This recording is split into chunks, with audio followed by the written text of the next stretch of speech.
بسم اللہ الرحمن الرحیم۔ سامعین مکرم، آج ہم جس موضوع پر بات کر رہے ہیں، آج کا جو ہمارا عنوان ہے، آج کا جو ہمارا ٹاپک ہے، وہ اس مسئلے پر ہے کہ جو لوگ سحری کرتے ہیں، سحری میں اگر ایک غلطی کر دی جائے تو پھر روزہ رکھا جائے تو روزہ نہیں ہوگا، سارے دن کا فاقہ، سارے دن کی پیاس، سارے دن کی بھوک وہ ضائع ہو جائے گی، لیکن روزے کا کوئی ثواب نہیں ملے گا، کوئی اجر نہیں ملے گا۔ آج اس مسئلے پہ ہم آپ کو ڈسکس کرنے جا رہے ہیں۔ انشاءاللہ العزیز اگر آپ سنیں گے اس کو تو آپ کو بڑا فائدہ ہوگا اور بہت ہی آپ کو فائدہ ہوگا۔ دیکھیں، سب سے پہلی بات تو یہ ہے کہ جب ہم سحری کرتے ہیں، سحری کا وقت کیا ہے، کس وقت سحری کرنی چاہیے اور کس وقت سحری ختم کرنی چاہیے،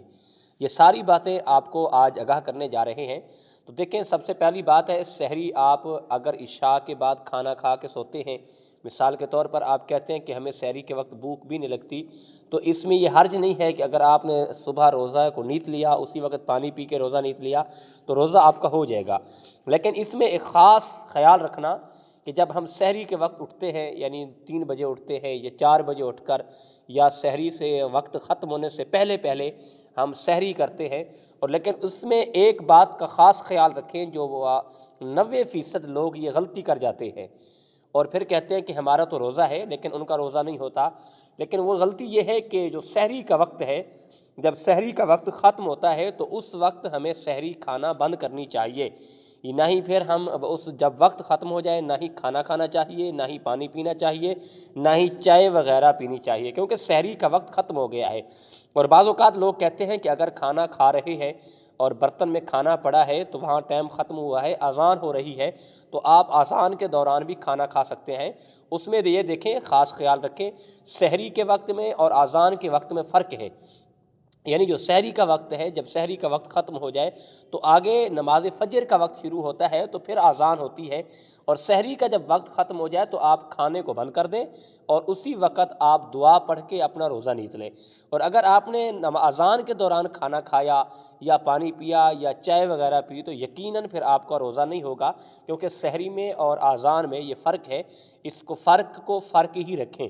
تو اسی لیے اگر آپ یہ کام کریں گے، اذان کے دوران کھانا کھائیں گے، تو پھر آپ کا روزے رکھنے کا کوئی فائدہ نہیں ہے، آپ کا روزہ نہیں ہوگا۔ یقیناً اس مسئلے کو اچھے طریقے سے غور سے سنیں اور اس پر آپ توجہ بھی دیں۔ پھر انشاءاللہ روزہ بھی رکھنا ہے ہم نے، تو پھر روزہ ایک ایسا رکھیں رب بھی راضی ہو اور اس کا مصطفیٰ بھی راضی ہو، جیسے اللہ نے حکم دیا ہے، آقا کریم علیہ الصلوۃ والسلام نے یہ طریقہ بتایا ہے، تو ہمیں اسی طریقے پر عمل کرنا چاہیے۔ اور ہم سحری جو ہے، اگر مثال کے طور پر سحری کے وقت کھانا نہیں کھاتے، اگر ہم ایسے روزہ نیت لیتے ہیں، روزہ رکھ لیتے ہیں، تو ہمارا روزہ تو ہو جائے گا، لیکن اس میں یہ ایک خاص یہ ہے کہ آپ سحری کی برکت سے محروم رہ جاؤ گے، اور سحری کا جو اجر ہے، سحری کرنے کا جو ثواب ہے، آپ کو وہ نہیں ملے گا، ورنہ آپ روزہ نیت لوگے تو آپ کا روزہ ہو جائے گا۔ لیکن ان باتوں میں آپ خاص خیال رکھیں، آپ اچھے طریقے سے ذہن دماغ کو حاضر رکھ کے آپ سحری بھی کریں، اور سحری کا جب وقت ختم ہو تو آپ سحری کرنا بند کر دیں، روزہ نیت لیں۔ اور اس میں دوسرا سوال یہ پوچھا گیا تھا کہ مریض جو ہے، یعنی کھڑے ہو کر نماز نہیں پڑھ سکتا، تو کیا وہ کرسی پر بیٹھ کے نماز پڑھ سکتا ہے؟ تو اس میں یہ وجہ دیکھی جائے گی کہ معذوری دیکھی جائے گی، بیماری دیکھی جائے گی کہ کس حد تک وہ بیمار ہے۔ اگر مجبوری ہے، وہ بیٹھ نہیں سکتا، کھڑا نہیں ہو سکتا، تو پھر تو جائز ہے، یہ کرسی پہ بیٹھ کے نماز ہی پڑھ سکتے ہیں، وہ مرد ہو، خواتین ہو یا بچہ ہو۔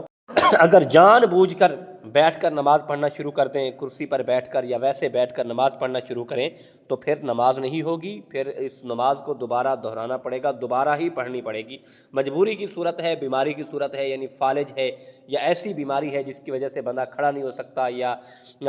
بیٹھ نہیں سکتا، تو کرسی پہ بیٹھ کر نماز پڑھتے ہیں، تو پھر تو نماز ہو جائے گی، کیونکہ شرعی مجبوری ہے، مجبوری کے تحت آپ کرسی پہ بیٹھ کر نماز پڑھ سکتے ہیں۔ لیکن ہم نماز ایسی ہے، عبادت ہے کہ اللہ کو ہم نے راضی کرنا ہے، تو اللہ پاک ہمیں نماز پڑھنے کی، رمضان کے روزے رکھنے کی اور روزے کا ادب کرنے کی اللہ ہمیں توفیق عطا فرمائے۔ وما توفیقی الا باللہ العلی۔